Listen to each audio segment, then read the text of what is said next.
Nestled in the heart of upstate New York, Rochester is a city that beautifully balances the charm of a small town with the vibrancy of urban life. Known for its rich history, innovative spirit, and scenic landscapes, Rochester offers a unique blend of cultural, educational, and recreational opportunities that cater to diverse interests and backgrounds.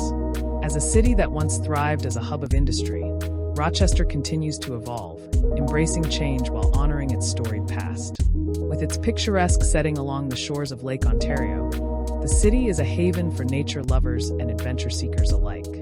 From the lush parks and gardens to the stunning Genesee River that winds through the city, Rochester provides an idyllic backdrop for outdoor enthusiasts.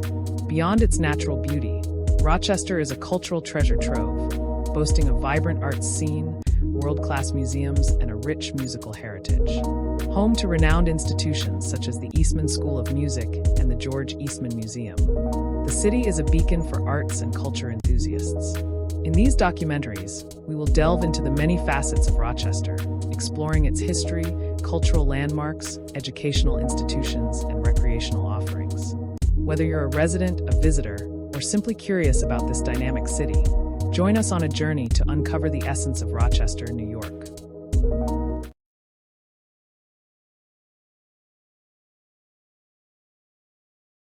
On the morning of June 26, 1990, a seemingly routine task turned into one of the most infamous armored truck heists in U.S. history. At approximately 6:45 a.m., Armored Motor Services of America dispatched an armored truck for a delivery in Rochester, New York. This truck was laden with nearly $11 million in various denominations, a significant sum that made it a prime target for criminal activity. Shortly after beginning its route, just after 7 a.m., the truck made an unplanned but not unusual stop at a local convenience store. Such stops, while not officially sanctioned, were known to occur from time to time as part of the driver's routine. It was during this brief pause that the heist was executed. Mary Wilson, one of the guards, entered the store while the driver, Albert M. Rainieri, waited in the truck. According to Mary, they usually stopped at this location once or twice a week. On that particular morning, when she first entered the store, there was no one else inside. A woman arrived a few minutes later, but everything seemed normal to Mary as she went about buying donuts and coffee. While Mary was inside the store, two men exited a van that had parked next to the truck. One of the men approached the truck. In a shocking turn of events, he placed the barrel of a shotgun through a porthole in the truck's side, pointing it directly at Albert. The man demanded that Albert keep his hands on the wheel and look straight ahead, ensuring he would not intervene or alert anyone to the unfolding situation outside. The tension in the air was palpable.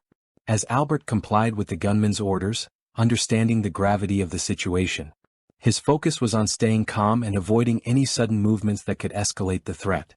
Meanwhile, inside the shop, Mary remained unaware of the danger outside, as the seemingly ordinary morning concealed an unpredictable threat. The second robber, equipped with a set of keys, skillfully unlocked the truck's side door. Once inside, he turned the tables on Albert, the first robber, by drawing a gun and asserting control. The unexpected betrayal left Albert with no choice but to comply. Now with Albert under duress, the second robber quickly retreated to the van, leaving Albert in a state of helplessness. 5 minutes after leaving the convenience store, Mary returned to the truck, completely unaware of the danger that awaited her. As she entered, she was abruptly confronted by the second robber. He swiftly pushed her to the floor, overpowering her with ease, and secured her hands and feet using plastic handcuffs. The situation had escalated rapidly, and Mary found herself in a perilous predicament. Albert, also under duress, was ordered to drive the truck to a secluded location. This spot was strategically chosen by the robbers and was about 1.5 miles from the convenience store.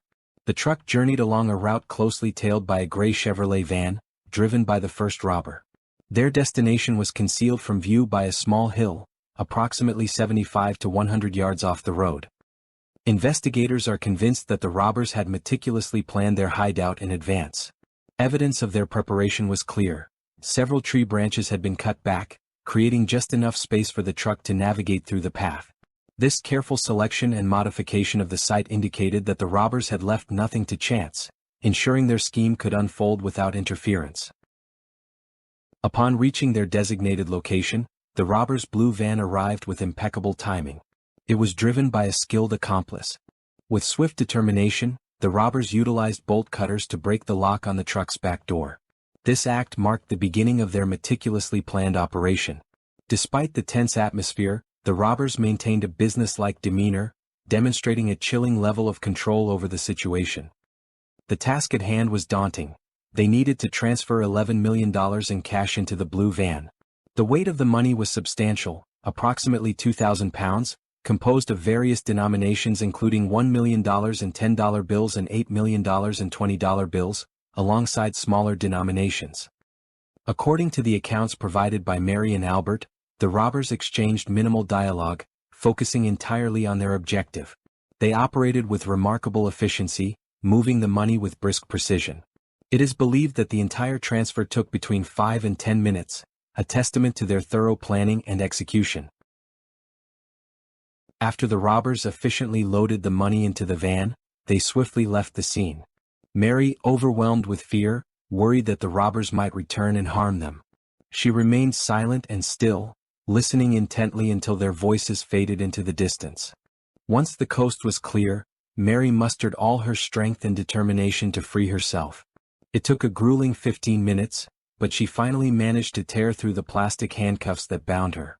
Unfortunately, despite her best efforts, she was unable to release Albert from his restraints.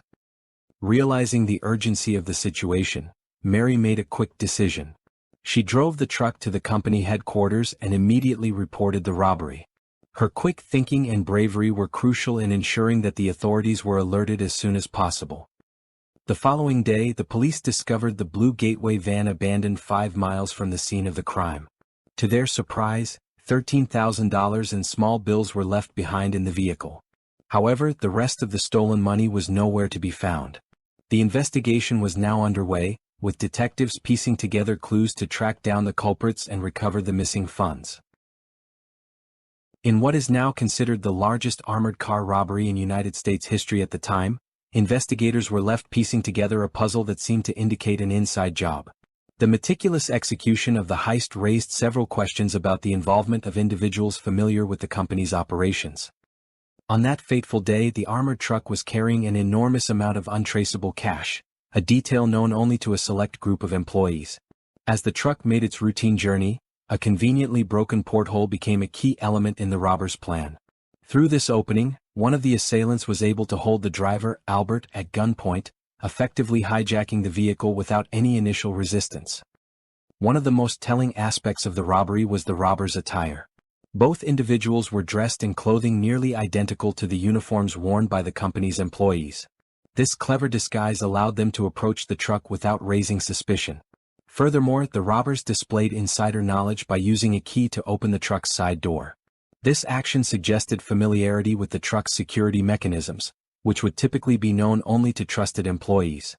Investigators working on the case were quick to conclude that the heist may have been an inside job. The combination of the robbers' knowledge of the truck's schedule, the broken porthole, and their uncanny ability to blend in with legitimate employees pointed to someone with access to confidential information. The investigation focused on identifying individuals who had both the opportunity and motive to orchestrate such a well-planned robbery. Given the limited number of people aware of the large cash transport, the circle of potential suspects was small, but the challenge lay in proving who among them was involved. For many years, Albert and his father were regarded as the main suspects in the robbery case. His father resided close to the location where the money was stored in the getaway van. In July 1992, both were arrested, and their properties underwent thorough searches. Their arrest came after an informant admitted to participating in the robbery. However, they were released once it was established that the informant had been in jail during the time of the CRI. The property searches revealed no evidence of the missing money. By June 1995, the statute of limitations expired in this case. In 2000, amidst an undercover drug investigation, Albert and his former defense attorney, Anthony Leonardo Jr., were caught in a hotel room attempting to buy cocaine. They were completely unaware that the FBI had bugged the room. During a meeting with the seller, who was actually an undercover FBI informant, Albert proudly claimed to have burned nearly $100,000 of the stolen money in a barbecue pit to evade arrest. That same evening, he allegedly spent another $100,000 of the stolen funds to buy cocaine from the informant. On May 5, 2000, 44-year-old nightclub owner Anthony Vaccaro was shot and killed while driving down a road. A few months later, Albert and Leonardo were arrested and charged with conspiracy to distribute cocaine. Leonardo eventually pleaded guilty to drug charges and conspiracy to commit murder, asserting that he and Albert had conspired to kill Anthony. The robbery and the murder of Anthony are intertwined events. Allegedly, Anthony was killed because Leonardo convinced Albert that he was stealing from his restaurant, Club Titanic. It's thought that Albert and Leonardo utilized the restaurant to launder some of the stolen funds. Albert pleaded guilty to both the murder and a federal racketeering conspiracy charge linked to the robbery.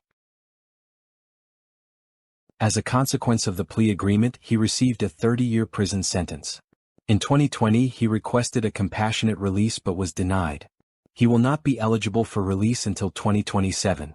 Leonardo, on the other hand, was paroled in 2013. Ranieri has never disclosed the names of his accomplices. Out of the $11 million, only $87,000 has been recovered.